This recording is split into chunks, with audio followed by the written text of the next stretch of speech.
केजरीवाल जो है कई दिनों से जेल में है, कभी किसी वजह से कभी किसी वजह से। बात यह है कि उनके खिलाफ जो सबूत है वो इसलिए नहीं मिल पा रहे क्योंकि उनके पास कोई वो ही नहीं था, मतलब कोई डिपार्टमेंट नहीं था। बिना डिपार्टमेंट के जो आदमी होता है वो तो ऐसे ही इधर उधर देखता रहता है पार्टी को, पार्टी के हितों को देखने के लिए उसने सरकार का इस्तेमाल किया और उसने किसी भी कागज में साइन नहीं किए होंगे क्योंकि उसने कुछ कोई काम तो सरकारी किया नहीं। जो आदमी काम करता है वही जो है ना साइन भी करता है, उसके पास कोई डिपार्टमेंट नहीं, मतलब कोई जिम्मेदारी नहीं। और इसलिए उसके जो सबूत है उसके खिलाफ वो उसके दिमाग में ही है। इसलिए उसकी नार्को टेस्ट होना चाहिए, पॉलीग्राफ टेस्ट होना चाहिए, जो भी टेस्ट है उसके अंदर से सच निकाल के उनको पता करना चाहिए। नहीं तो ये उल्टे सीधे काम करता रहेगा। The most irresponsible chief minister of Delhi, इससे ज्यादा इरेस्पॉन्सिबल चीफ मिनिस्टर आज तक नहीं देखा। मतलब मिल गई सत्ता, एक बार आई दो बार आई, कॉर्पोरेशन में भी आई, और ये जो है ना कोई ना दिल्ली में पानी है, पानी जब नहीं था तो बारिश आई तो पानी पानी हर जगह हो गया, और गंदा पानी आ रहा है। हमारे घर में भी गंदा पानी, काला काला पानी आ रहा है 5-6 दिन पहले। तो बात यह है कि ये आदमी काम करने आया ही नहीं है, इसके लिए सारे जो आंगन है वो टेढ़े हैं। किसी भी आंगन में खड़ा कर दो कहेगा ये नहीं ठीक, वो नहीं ठीक, सरकार ने ये नहीं ठीक किया, वो नहीं ठीक किया, और लोगों के ऊपर इल्जाम लगाने के सिवा और कुछ नहीं है इसके पास। तो इसलिए अब जब उसके सबूत मिलेंगे, सबूत तो तभी मिलेंगे जब इसकी नार्को टेस्ट हो, इसके दिमाग में क्या है उसको निकाला जाए, क्योंकि वो तो वही बता सकता है।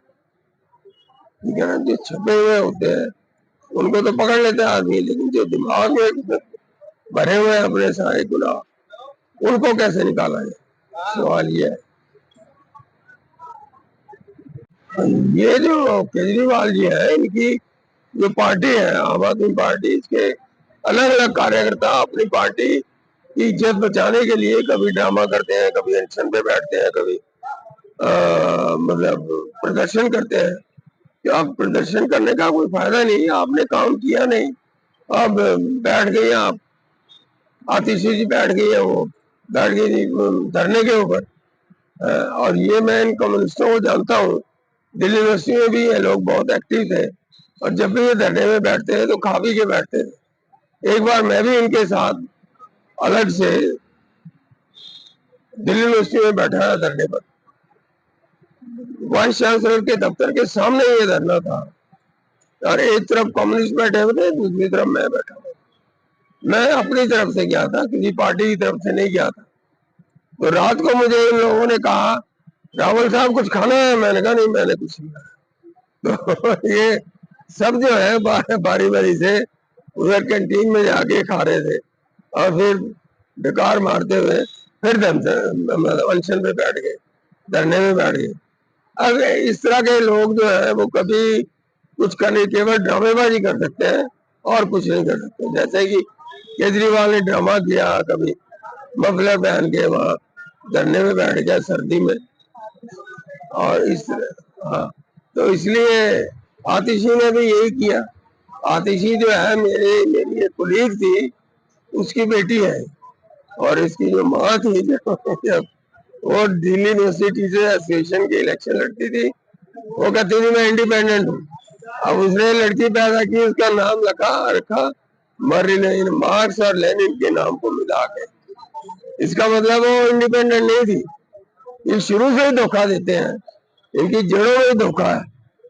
मैं भी इलेक्शन लड़ा था दिल्ली यूनिवर्सिटी से एसोसिएशन का, लेकिन मैंने हर वर्कर का, हर वोटर को ये कह दिया था that I have been sponsored by RSS।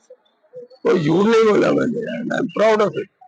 और मैंने उसको एक वोट से हार गया क्योंकि किसी ने वोट नहीं दिया, तो इसलिए। लेकिन मैंने किसी भी वोटर को धोखा नहीं दिया। ये तो शुरू से ही धोखा देते हैं। शुरू से अन्ना आंदोलन के दौरान भी लोगों ने लोगों को धोखा दिया इन्होंने। इन्होंने कहा कि मतलब हम लाएंगे वो लोकपाल बिल लाएंगे। अब लोकपाल कहाँ है कहाँ नहीं है कुछ पता नहीं है। जो केजरीवाल है वो खुद जेल में है और ये तमाशे कर रहे हैं। कभी धरने में बैठते हैं, कभी यहाँ प्रदर्शन कर, कभी वहां कर। इस तरह से सरकारें चलती नहीं है, ना ही देश चलते हैं। अब दिल्ली में इतनी परेशानी हो रही है, पानी की परेशानी है, मतलब गंदा पानी आ रहा है और साथ में बिजली भी चली जाती है कभी कभी। मैंने कई बार कंप्लेंट भी की है DSCS के उस पे नंबर पे। तो इस तरह की जो बातें हैं इनको छोड़ के सीरियसली काम करना चाहिए अगर ये दिल्ली की सेवा करना चाहते हैं, नहीं तो परेशानी हो रही है। ये बात।